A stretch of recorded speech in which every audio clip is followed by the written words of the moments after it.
sa matag higayon na magpakasala kita, nagdugang kini sa kabugat sa krus ipasan sa atong Ginoo.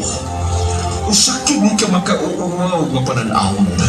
Ang Diyos na walay sala, may binukat sa atong mga sala diha sa krus. Magkatarunganon ba kini? Dili ba kita manunta ang yung ilansang sa krus ang pagbayad sa atong mga kasalanan? Pag-ampun, Diyos nga nagsukamon tungod sa kabugat sa among sala. Huwag ka nga dinikan namo ang kinaiya sa walay pagpakabana sa tinuod nga bahandi. Papasa dinikan namo ang pagtinguha lamang sa among kalipay.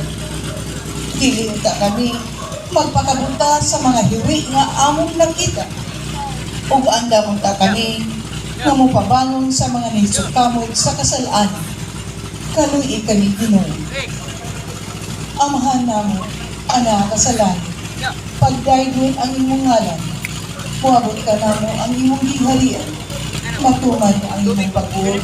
Dinhi sa iyo ta mayon sa langit. Ang kanaon namo sa matag adlaw